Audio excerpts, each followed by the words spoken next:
From Hollywood, the Hollywood Radio Theater.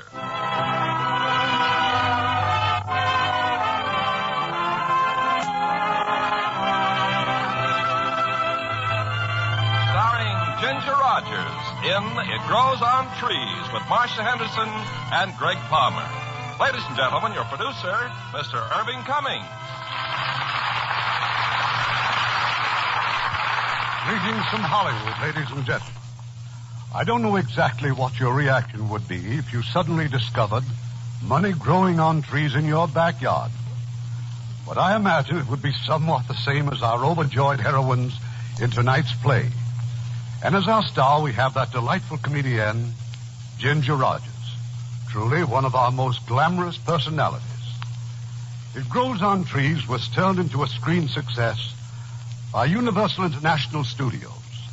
And tonight we will introduce two of their most promising young players, Marcia Henderson and Greg Palmer. Now, It Grows on Trees, starring Ginger Rogers as Polly, with Marcia Henderson and Greg Palmer as Ralph.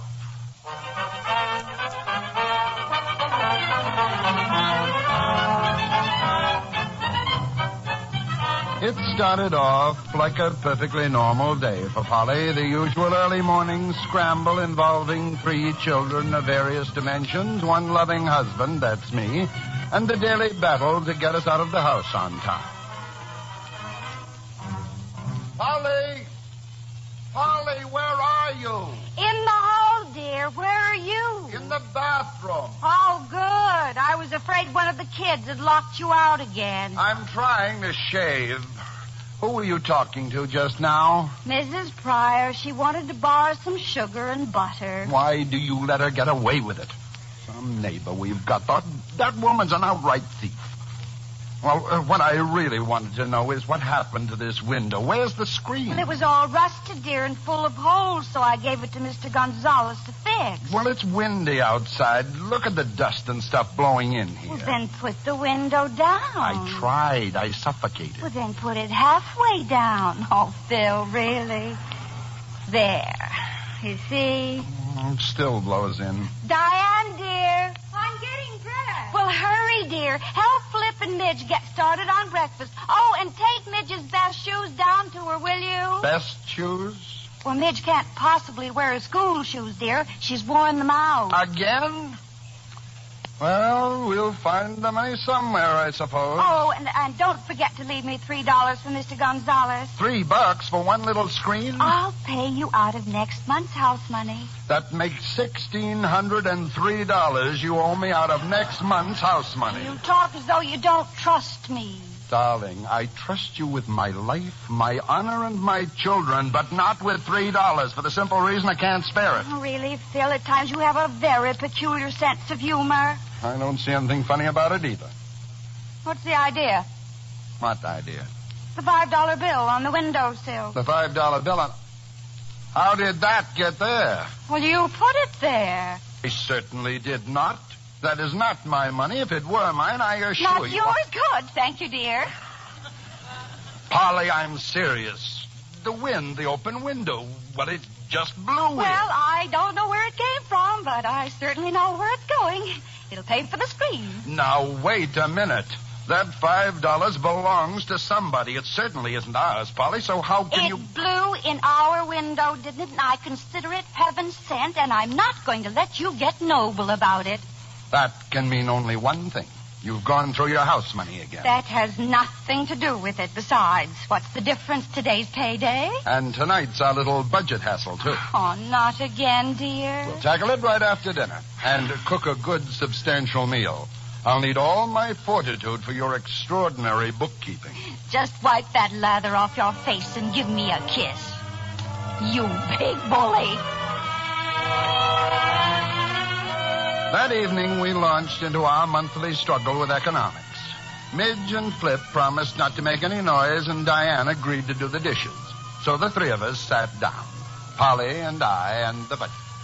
Oh, I don't mind doing this, dear, but it's just a waste of time now, isn't it? The bills have to be paid regardless. Item number 1 is milk. And there it is in black and white. Only $8? Well, congratulations. That's much better than last month. $18, dear. The one sort of ran into the K in milk.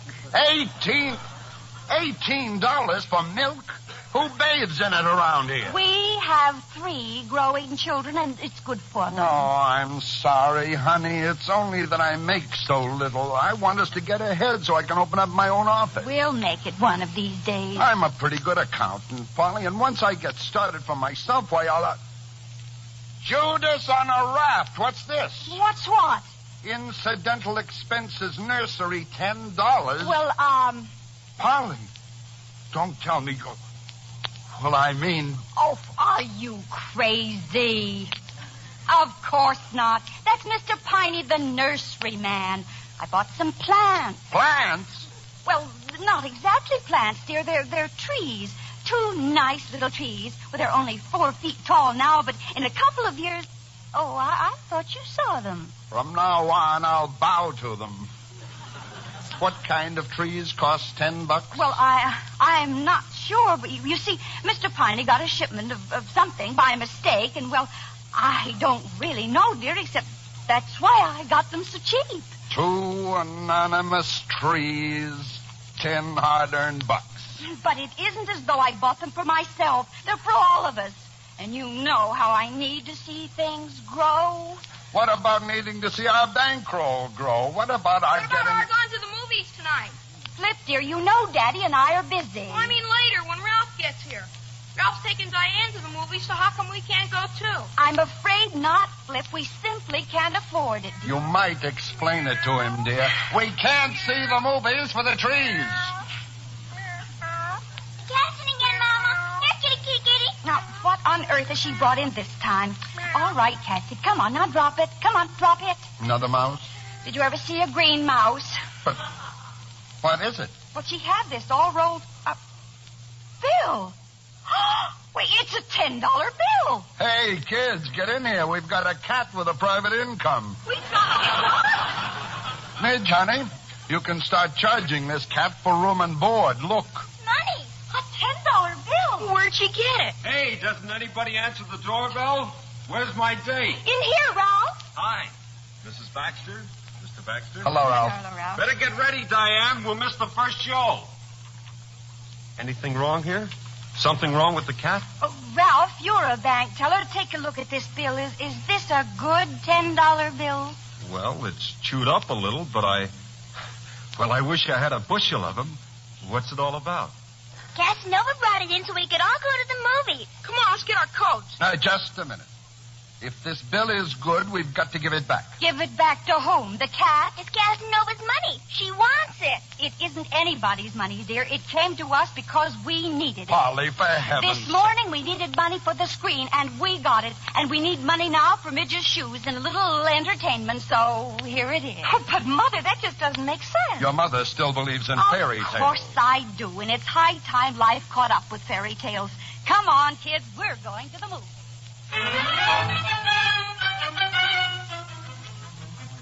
A $5 bill in the morning and a $10 bill at night. Out of nowhere. Well, it was now the following evening. I was reading the paper, Polly was sewing, Midge was playing with Casanova the cat, and Flip was actually doing his homework.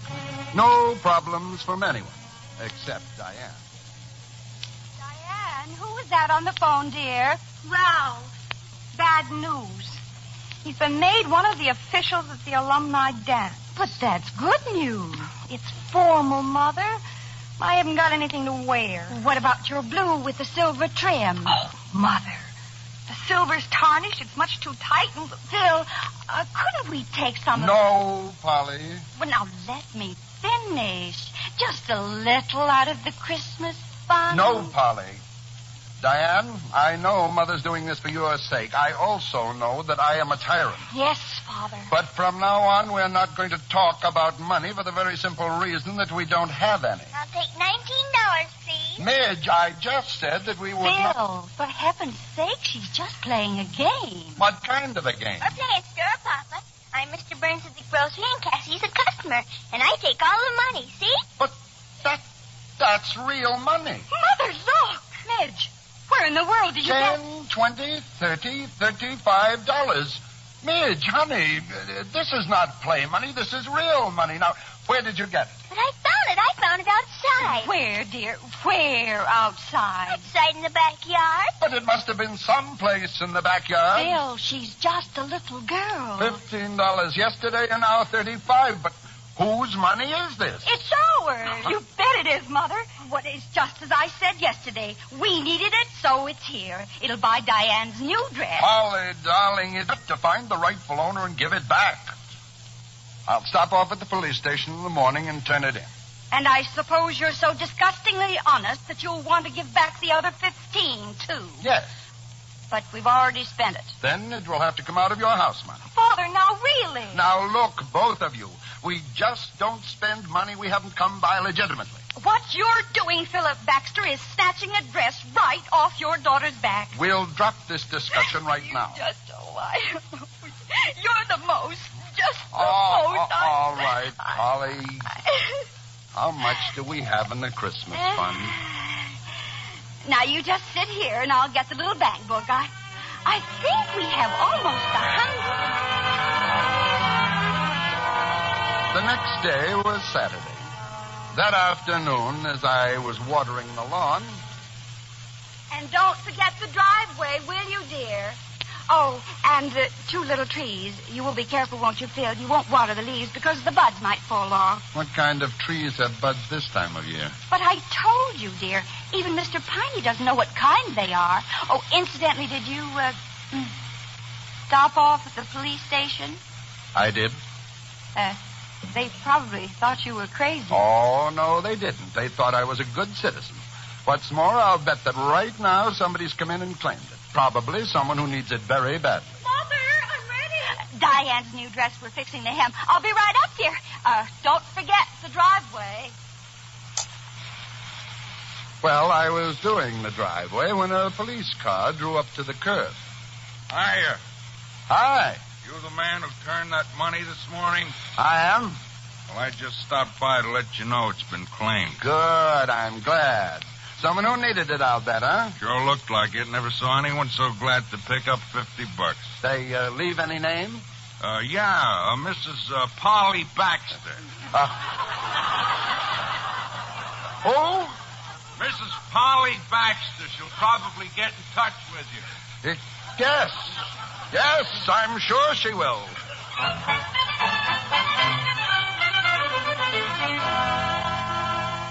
Now, stop it, Phil. Stop it at once. If you've got to yell, come in the house. I am not going in the house or anywhere until you tell me why. Why did you go to that police station? Because the money is ours. That's insane. And we needed it very badly. There are some things I didn't want to tell you, but... Now I'll have to go back to the police and tell them my wife's a thief. I didn't want to tell you because, well, you've been so worried already about money. I'll have to confess to them that my wife, my own The doctor says that Midge has to have her tonsils adenoids out this coming week, and I thought that $50 would help pay for it. Polly, will you please listen to me? No.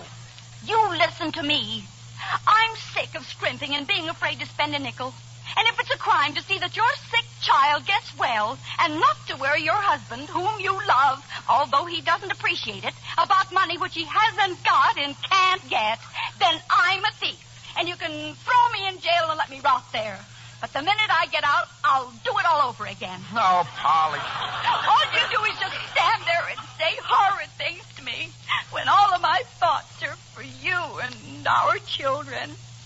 Oh, Phil, when I see the look on your face at night. What look? The look on your face and the shine on your pants. I could just die. No, sweetheart. Don't cry, Polly. You know what happens to me when you start to cry. It wasn't wrong. And even if it was, I'm still right. No. We've always talked these things over, honey. Just stop crying and calm down and we'll... Polly, look. Oh, no. More money. What the wind? It's blowing money all around us. Phil, 5, 10, 15, 20. there's a plane up there, an airplane. The money must have fallen out of that plane. Well, don't just stand there. Pick it up. No. I'll pick it up. You just get me something to put it in. Oh, what a wonderful, wonderful afternoon.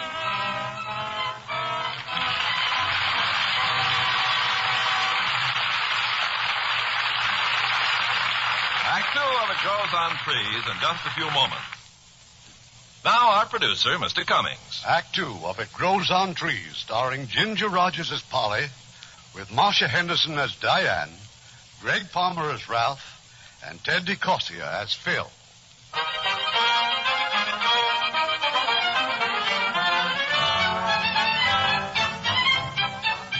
I left Polly in the backyard and ran into the house. I called the airport. No planes had been flying around dropping $5 and $10 bills. And just then Polly rushed in. Phil, you've got to come out and look at those trees. Darling, this is no time for me to look. You won't believe me. You will think I'm crazy. The little buds have opened. Well, that's fine, dear, but what's a little more important is where did that money come from? That's what I'm trying to tell you. The trees. Instead of flowers, they're $5 bills and $10 bills. Phil, you don't believe me. About the money. You are not to spend 1 cent of it. That is an order. But Midge's tonsils. We'll borrow on our insurance. Now, what did you do with the money? It's in the kitchen cupboard in the salad bowl. See that it stays there. There's some more of it in the cookie jar. Quite a bit more. Polly, you're not to mention this to a soul. Not until I've figured out something. Just as you say, dear. Oh, my, but this is fun. I don't know how much money rested in our kitchen cupboard that night. All I know is that by bedtime I still hadn't reached any sort of a sensible conclusion. It's a lovely night, Phil. Did you notice how bright the stars are? One thing is certain. No one is just throwing money away. Polly, have you heard of anyone else finding money? And such a big yellow moon. Are you listening? Of course, dear. They couldn't have found any. Why couldn't they have? Because I would have heard about it. Well, we'll just give it to charity or something. Good night, honey. Phil, suppose it did. Suppose it did what? Fall out of the trees or grow on trees. Oh, Polly, please. Well, could we spend it? Of course not. Look, honey, I'm awfully tired. But why couldn't we spend it? Because it wouldn't be money issued by the government. But if it looked like the government had issued it, I mean, supposing you couldn't tell. Money like that could upset the monetary balance of the United States. It could cause a lot of trouble for a lot of people, including us. Well, I don't see why. It wouldn't be legal, that's why. Now, please, go to sleep. Phil, are peaches legal? What have peaches got to do with it? Well, if someone grew peaches on a tree and then he sold them and got money for them, the government wouldn't object to that, would they? No, they would not object. Well, then why would they object if someone found or grew money and exchanged it for peaches? It's the same thing the other way around. Well, isn't it? I am taking this pillow. I am placing it firmly over my face, and I am going to sleep. Phil, just one more question. I promise that's all. Yes, dear. What's the name of the Secretary of the Treasury?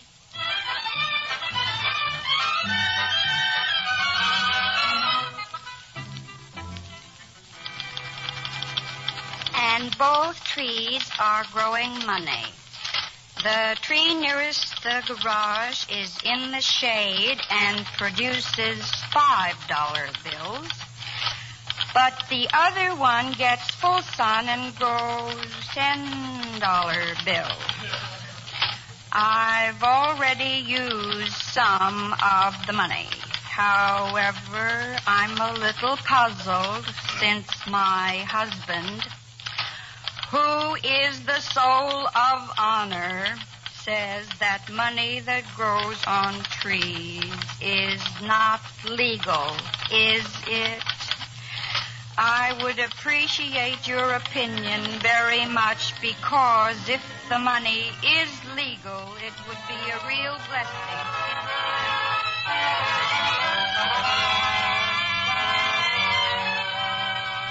Now, if you'll just read that back, Miss Fletcher, please, from the beginning. Yes, sir.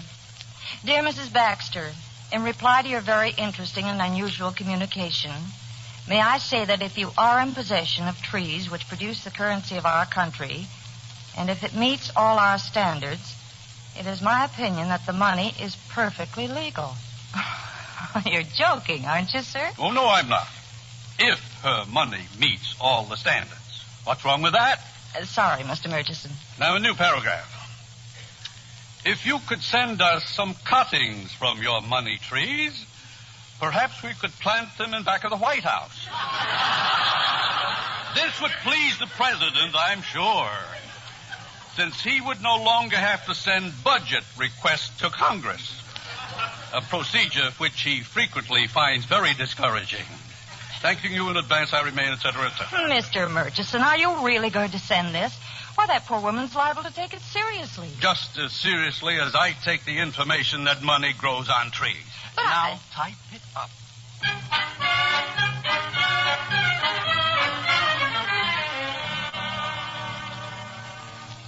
You, Miss Baxter. Oh, hello, Mrs. Pryor. I was just reading my mail. Oh, just one letter, huh? Oh, but it was the one I was waiting for from Washington. You got friends in Washington?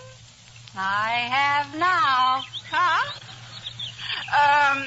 I was wondering, well, since you're my nicest neighbor, you got any extra milk? Sorry, we used it all at breakfast. Oh. Well, then I guess there's no use borrowing a cup of oatmeal. No. It's not very good without milk, is it? Say, I've been wondering about those trees of yours. What about them? You've been covering them up so careful with those old sheets. Seems to me it's too early to be worrying about frost. Oh, well, they're very delicate, you know. What kind did you say they were? Oh, well, they're a sort of mint. Oh. Good morning, Mrs. Pryor.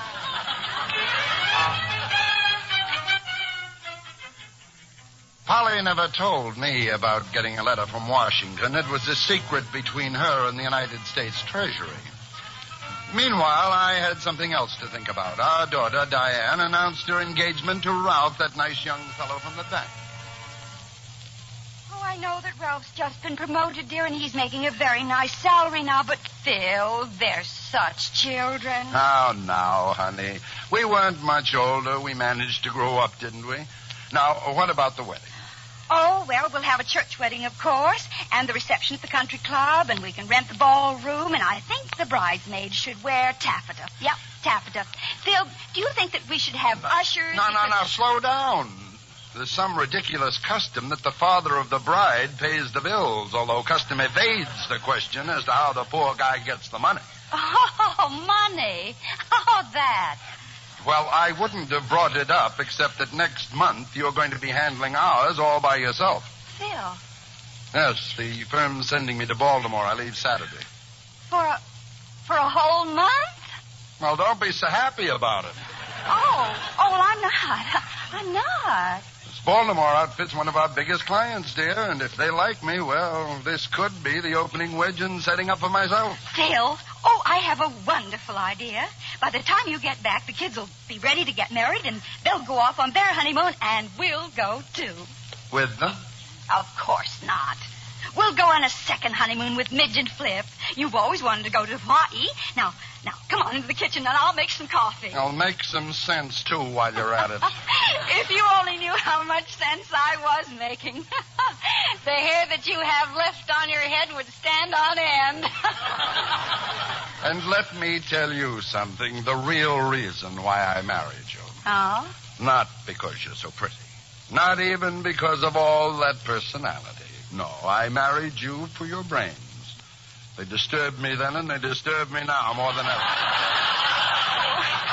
Well, you just wait. You'll be so proud of me. You'll bust. The day I went to Baltimore, as I later discovered, Polly went to the bank. A little visit to our prospective son-in-law. And here's the money, Ralph. $1,718. And that pays our mortgage off in full. Well, good for you, Mrs. Baxter. I'm a little nervous because I had a little windfall. Yes, I see. It looks more like a hurricane to me. I bet I know exactly where you got this money. You do? Mm-hmm. You've been holding out on Mr. Baxter, haven't you? You know, a few bucks here and there out of the budget. Oh, every woman does it. You want to know how I figured this out?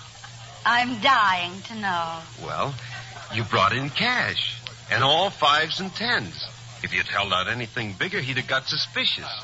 You know, Ralph, I'm awfully glad Diane's going to marry you. Well, thank you. Now, let's see. Oh, dear, I've got so many things to do today. Shopping, Oh, huh? yes, in a way. Well, I have to have the house painted, and we need a new picket fence, and I think Midge and Flip should have a new television set. Oh, take it easy, Mrs. Baxter. You can't grow this kind of cabbage, you know. Oh, I'm not so sure about that. Didn't Diane tell you? I have a green thumb. 4 weeks later, I came home from Baltimore. It was all I could do to recognize my house. Freshly painted, a new fence. I couldn't understand it. I couldn't understand Polly either when I walked in. Why, Phil, what are you doing here? I lived here, remember? Well, I wasn't expecting you until tomorrow, dear. Tomorrow? I was due home yesterday. Hi, darling. Oh, I'm so glad to see you. But if you were due home yesterday, where were you? I might have worried. Well, you should have. I was in jail. Phil! Along with 20 drunks. You weren't drinking? Drinking? That's only a misdemeanor. I'm in the big time. I got jugged for passing counterfeit money. But where could you have picked up counterfeit money? Polly, remember before I left, I gave you my expense check. I asked you to get it cashed for me. Oh, that. As long as I live, I'll never understand it. Anyway, the night before last, I took the client out for dinner, drinks, steaks, brandy, the works. Fortunately, he had to leave early, so I had another brandy, and then I asked for the check. Incidentally, what's been going on here? The house, I don't get it. I'll tell you all about that later, dear. Just tell me about you. Well, I pulled out my wallet, all 5s and 10s, remember? And then the darndest thing I ever saw. What? One of the 10s broke right in half. Another 10 was kind of curled around the edges. When I tried to straighten it out, it just crumbled to bits. And the $5 bill, well, it just curled up and sort of granulated. Granulated? I looked in my wallet again, and it was full of crumbly bits of stuff like dust and ashes. No, it isn't possible. That's what I told the cops when they came for me. The client had to spring me. Here, just look in my wallet. You see? I'm going to take it down to the bank in the morning, see if I can't get them to replace the money. Now, what about the kids? Are they all right? Oh, just fine, dear. They'll be home soon. And what about all this redecorating? Phil, you must be awfully tired. Why don't you take a shower and a nice long nap? Well, I am kind of bushed. Maybe I won't even call you for supper. Polly, you know what that stuff in my wallet reminds me of? Dead leaves. Dead leaves? Now, you tell me, how could that happen to money?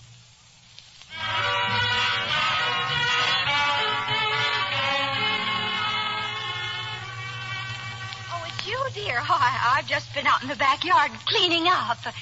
Have a nice nap? Oh, fine. Well, I'll get you something to eat. That can wait. I wouldn't digest it. Polly, I have here a stack of bills I found upstairs. Oh, but they're not bills, dear. They've all been paid. You just didn't look. I looked. washing machine, television set, painting, fence, draperies, all paid in full. But how? What with? Oh, well, not now, dear. There's something I want to see on the back porch. It'll keep. I hope so. What I want to know is where. Where I got the money for everything. Well, I just can't tell you. I got it honestly and legally, only you'd say it wasn't, and you'd want me to stop spending it or give it back. If you came by it honestly, why should I object? Because you're just too ethical and righteous and wrong. Besides, things are happening which I didn't expect, and, well, you've got to give me time to work them out somehow. You sure you wouldn't like a little sardine sandwich or a nice time, Ralph. Just go away and leave me alone. Diane and Ralph. But, honey, I didn't say your mother was a thief. Diane, come in, please. Hello, Daddy. Oh, Mother, he did. He did say that you're... I didn't. I only said... He said that you gave him some bad money, and that's why he's been demoted at the bank. And now he can't marry me. Oh, my poor baby. Mrs. Baxter, please. All I said is that since I'm getting less salary again, we'll just have to wait. What he's trying to do is break off our engagement, which is just simply fine with me. It's just the way I want it. Only he needn't call my mother a counterfeiter in order to do it. Now, let's be calm, Ralph. Let's take it easy now, boy. What's all this nonsense about my wife giving you money? Any kind of money, let alone that. Well, sir... Oh, no. I'm not going to stand here and listen to him say it again. Diane. And don't try to hush me, Father. I'm too old to be bullied. And if you're going to let him stay in this house after the things he said about your loving and devoted wife, well, then you're no better than he is. We'll try it again, Ralph. Mr. Baxter, I'm not trying to break our engagement. Believe me, I love Diane. It's just that Mr. Sleemish, he's the bank manager, well, he demoted me on account of the money. But I didn't say that you were what she said I said, Mrs. Baxter, honestly. And I wouldn't tell him who you were. Oh, dear. I only said the money you gave me to pay off the mortgage was, well, it was sort of funny, Mrs. Baxter. You mean the installment on the mortgage, son? Oh, no, sir, in full. Paid it off in full. Only it wasn't any good. What was wrong with it? Well, sir, it crumbled. Mr. Sleemish didn't like that at all. Crumbled, sort of granulated? Yes, sir. Never saw anything like that in my life. Ralph, not $5 and $10 bills. How did you know? I have moments of clairvoyance. Well, I guess I started something all right. I just don't know what to say, believe me. But if anything happened to me and Diane, and if this wasn't going to be my family, well, I just couldn't take it. Well, Polly, don't you think it's about time you told me where you got this unhappy money? It grows on our trees. I beg your pardon. It does. On the trees I bought from Mr. Piney. Your expense check, I didn't cash it at the bank. I cashed it at the trees. And I suppose the chief teller there is a woodpecker? You don't believe me. You just don't believe me.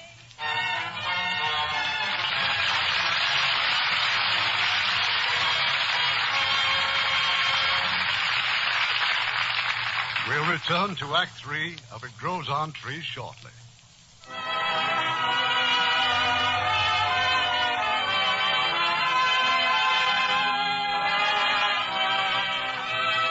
We pause now for station identification.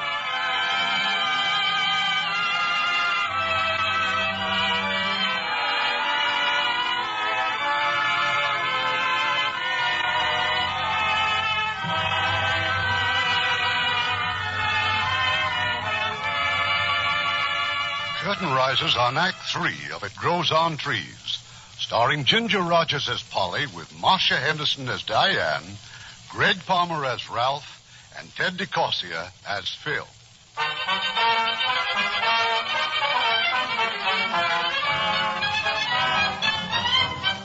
Polly took me by the hand and led me out onto the back porch. She took a blanket off her wash basket. It was full of money. Just don't say a word until I've finished. All right, you see all this money? Well, Something's happening to it. The bills are drying up. I suppose I could complain to Mr. Piney. Please, Polly, don't. Well, after all, it's only a plant. You yourself said it reminded you of dead leaves. Anyway, I don't think they're quite dead. I've been sprinkling them with a little cool spray every hour, like they do lettuce at the market. Oh, good. I'll write the Treasury Department again, that nice Mr. Murchison. You'll what again? Well, of course I wrote them. That's how I found out it was legal. This time I'll ask if there isn't some preservative to keep them alive. After all, that's why we pay taxes, isn't it? Well, now, we'll walk out into the backyard. Yes, dear. Oh, I know exactly how you feel. Why, when I found out that the trees had money growing on them, well, believe me, it was quite a shock. But you'll get used to the idea just like I did. Now, prepare yourself, dear. You've never seen anything like this tree before. I'll just throw off the sheet, and there before your eyes is a genuine 100%. Phil, my money tree. It's bare. There was not a bud, not a leaf. Oh, it's been stripped. Better cover it up, Polly. It looks awfully naked to me, too. Now, what about the other one? Oh, you do it. You look. I'm afraid to. Of course, dear. Both of them. Well, what could have happened? Well, Phil, they were just loaded with... Darling, please, when will you tell me the truth? So I'm crazy. I've lost my buttons. All right. Will you believe the United States government, the Treasury Department? Yes, implicitly. Mr. Murchison's letter is right there on the shelf in the kitchen cabinet. Go ahead and spend the money, he said. That's just what he said. He even asked me to send them some cuttings for the White House. And if you think a man like Mr. Murchison... I stood in the kitchen as Polly frantically searched for the letter, but of course there was no letter. It was, and I'm not crazy, and I don't tell lies. Not big ones.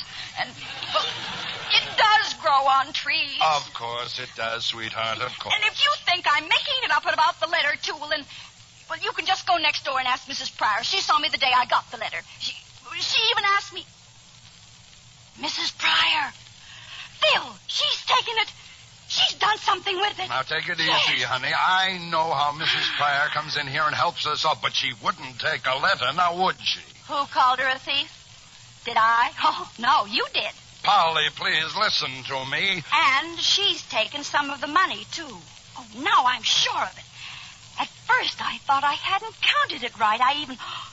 Oh, you've got to talk to her, Phil. It isn't the money I care about. It's what you think of me, and it does grow on trees. It does. Well, it seems that at just about that time, our nimble-fingered neighbor, Mrs. Pryor, dropped in at the bank. Ralph just happened to observe her. Naturally, he called his boss. You give me back my money. Oh, you wait till I get a lawyer. You call this joint a bank? Why, it's nothing more than... No, madam. Of course you can have your money. All we want to know is where these $5 and $10 bills came from. None of your business, that's where. I suppose you're going to tell me they're not legal. All right, I will. I do not consider this money legal. Well, it just so happens that the United States government does. Here's a letter to prove it. Huh? You see this? Well, what does it say? United States Treasury Department. Oh, you just wait. But this letter's addressed to Mrs. Philip Baxter. What? You just give me back that letter. I'll take my trade where it's appreciated. Ralph? Yes, sir? I'll thank you to step back in my office. I'm going to get to the bottom of this right now.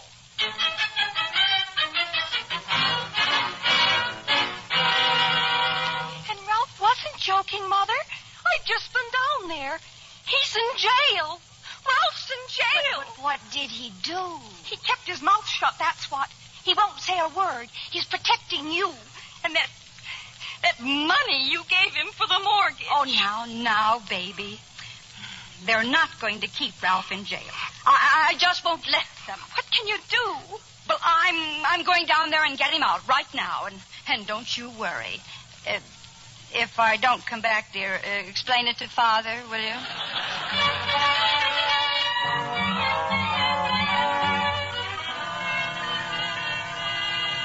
Yes, ma'am. What can I do for you? Well, I'm Mrs. Polly Baxter, and I've come here about Ralph Bowen.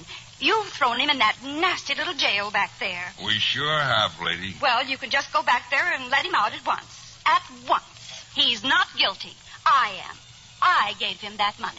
That phony Gatus? Now, listen to me. It is not phony. It just happens to be dying.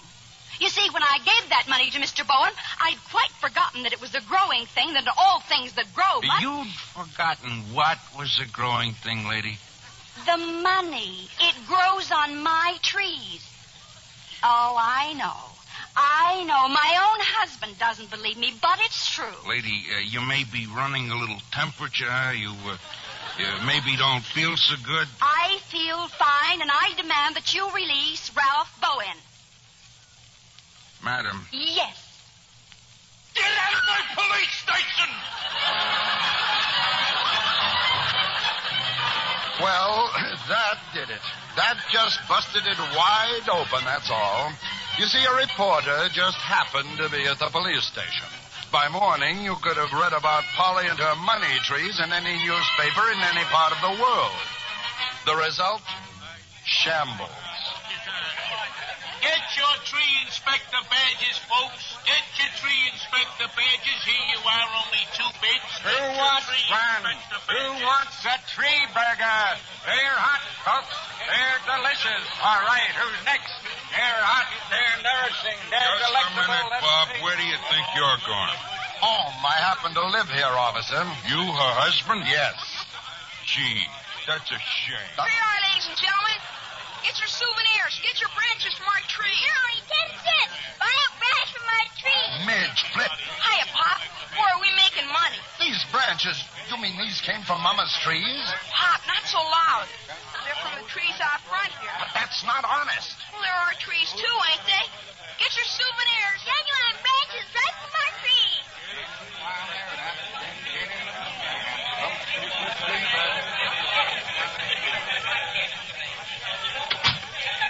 My goodness, Phil.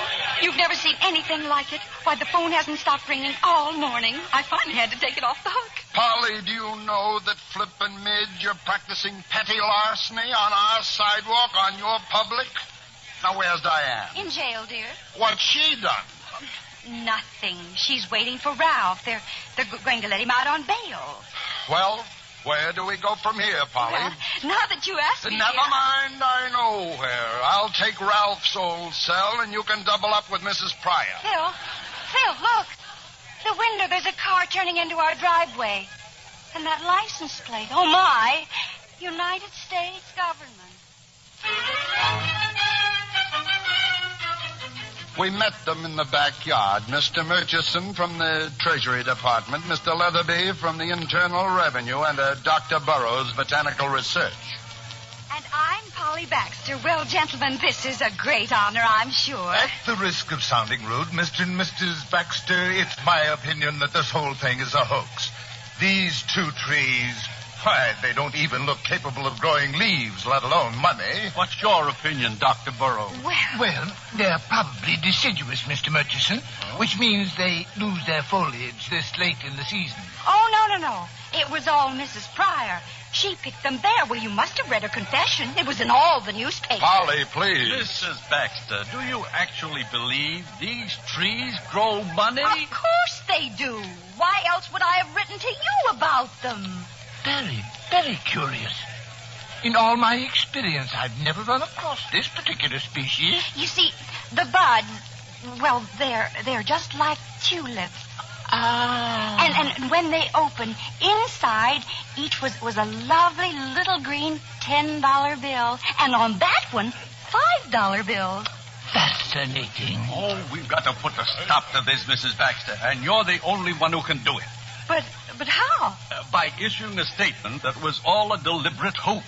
Oh, but I couldn't do that. It wouldn't be the truth. Besides, Mr. Murchison, if she did, well, there's the letter you signed. You not only condoned, you also encouraged, which makes you an accessory and equally culpable. I am not going to let you make Mrs. Baxter your scapegoat. Thank you, dear. That was very nice of you. Mr. Baxter, have you actually seen money on those trees? No. But my wife, and I've had her nearly 20 years, and I should know her by now, is an honest woman. And if she says her trees grow money, then her trees grow money. But, my dear sir, it sounds like a... Like a wish come true. And that's exactly what it was. And that's what makes life so full of wonder. Does anyone know what she's talking about? I'm talking about wonder. Personally, I wouldn't want to live in a world without it. And the world does have it, you know. It's just full of wonder. Except people forget. Or even when they grow up, they meet it and they call it phony and fake.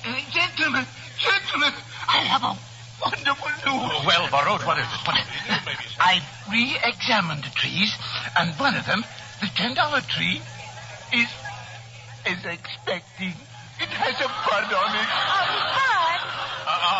Money bud? Well, pick it off, open it. Oh, I should say not, Mr. Leatherby. Why, it's much too early. When? About 5 days, Mr. Murchison. Oh, my. If the weather will only stay nice and mild like this for a few days. Oh, it will. It just must. So what happened? It got wet and colder, rain and frost. Dr. Burroughs kept his patient as warm as he could, but on the 5th day, he staggered in with a bullet. Well, Burroughs. Oh, I'm afraid it's moribund, Mr. Murchison. An extremis. What's that mean in English? The bud is dying. Phil? Pardon me, please. I think I'll make a phone call. If anybody wants me, I'll be outside. I'm still trying, you know. Mr. Murchison made several calls. An hour later, a delegation of reporters and photographers crowded into our living room. And now, gentlemen, I can give you the statement you waited for so patiently. The bud has proved to be a washout. This not only vindicates us, but it takes the case out of the realm of abracadabra and makes it instead the willful passing of illegal money. Now, I spoke to the Attorney General, and I asked him to take immediate action against Mrs. Polly Baxter. The Attorney General told I'm dying. As a matter of fact, we're going downtown this afternoon and pick out our tree. Mrs. Baxter, I am... Oh, sorry. Excuse me, please. Pardon me. Oh, Ralph, isn't this wonderful? Oh, in the bedroom. It's going to be perfectly dreamy. Phil. Baby blue organdy. Oh, no. Oh, Phil, did you hear baby blue organdy? Mrs. Baxter, won't you please... Oh, come on, Ralph. We'd better hurry. See you later, huh? Goodbye, Mother. Goodbye, Daddy. Mr. Murchison, isn't young love just wonderful? Now, all you gentlemen stay right here. I'm sure you'd like some coffee. I'll have it made in no time. Oh, what a day. Oh, hello, Dr. Burroughs. Oh, it's a wonderful day, Mrs. Baxter. Simply wonderful. What's wonderful about it, Burroughs? Something quite miraculous has happened. I've never seen anything like it before. Like what? Well, as you know, the bud was in very bad shape this morning. Quite hopeless, in fact. You told us that an hour ago. But what I didn't tell you is that it was also in a very critical condition last night. So, I plucked it off. And all night I kept it next to me. And the warmth of my body underneath the blanket, well, that did it. Did what? Revived it. Brought it back to life. It's not a money bud. Well, I haven't looked yet, but I've got it right here. Well, let's open it. Well, now, stand back, everyone. Stand back, please. Oh, Phil, I just can't bear to watch. Steady, Polly. Steady, girl. All right. Here we go. Slowly, carefully, Dr. Burroughs opened the bud, and so help me, there inside was a tiny $10 bill. New York Stock Exchange closes. Wall Street panics. Murchison admits tree grows cash. Congress calls special session in money crisis. That night, Mr. Murchison and Company held another little session in our living room. And so it would seem that the matter of a capital gains tax, Mrs. Baxter won't do at all. No, indeed. I'm afraid that now you'll have to pay the regular income tax. Well, don't worry, gentlemen. We should have a new crop by March the 15th. We'll pay in cash. This is absurd. All we have to do is appropriate the trees by due process of law. But according to the Bill of Rights, Mr. Leatherby, no private property may be taken for public use without just compensation. Well, naturally, we'll pay. How much and with what? With money? We grow our own. It seems to me that it's your patriotic duty to give up those trees so we can destroy them. They're a menace to the economy of our country. I never intended keeping them, and I've never approved of using the money. My wife will confirm that. We can have them then? Just a minute. You've pushed my wife around, and I don't like that. You've called her names, too. All right, we apologize. Don't we? Yes. Well, there's something else. What did you call it, Phil? Just compensation? What about just compensation? Well, just that the money I've spent will have to be replaced, and we haven't got it. We'll take care of that, Mrs. Baxter. Of course we will. How much? $2,904. I have a full account of everything right here, gentlemen. My husband is a certified public accountant in business for himself now. You'll have the money today. Now, where's Burroughs? He'll have to prepare the trees for shipment to Washington. I'm right here. Oh, this is terrible, Mrs. Baxter. Simply terrible. What now? It's all my fault. I went to the hotel to write my report to the Institute, and I quite forgot what the weather was like outside, and the trees. Dead? They're dead? The frost? I'm afraid so, Mrs. Baxter. Oh, this is the end. Gentlemen, this is positively the end.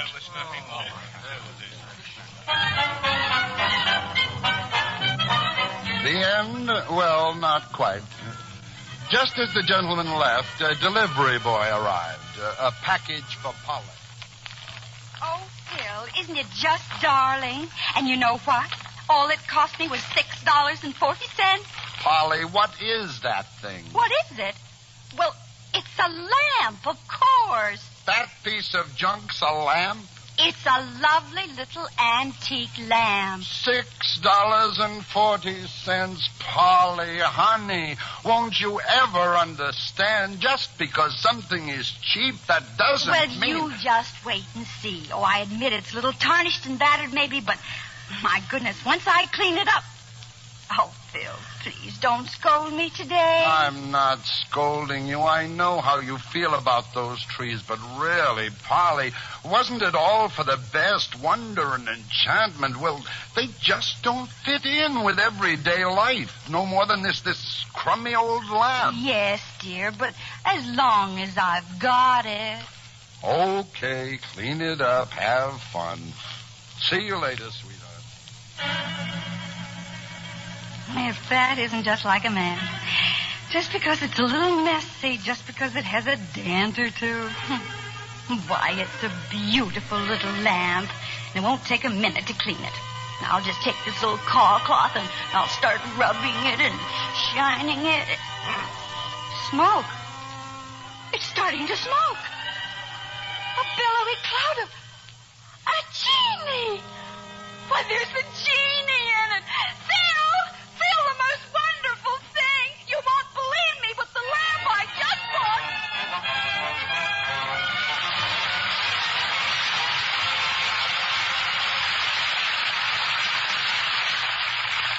In a moment, Ginger Rogers will return. Now, Mr. Cummings and our star. And we welcome Ginger Rogers to our footlights for a justly deserved curtain call.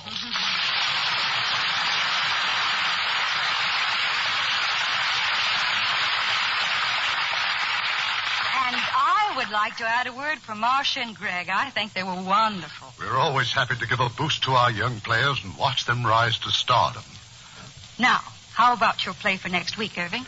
Our play for next week was first a Broadway success, then made into an excellent picture by J. Arthur Rank in England, and released here by Universal International.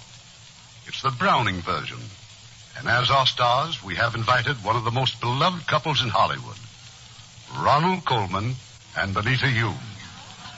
Appearing with the Colmans will be Hugh O'Brien from Universal International. Oh, I wouldn't miss the combination like that. Good night, Irving. Good night. We had a wonderful time.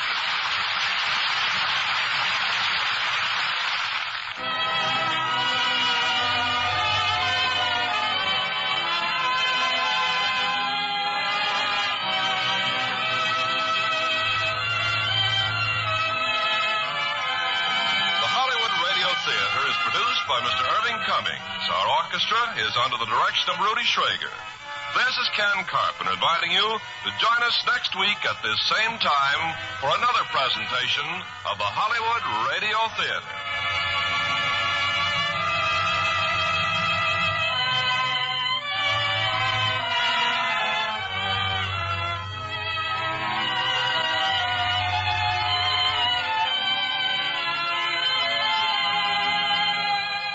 Radio Theater is a presentation of the United States Armed Forces Radio and Television Service.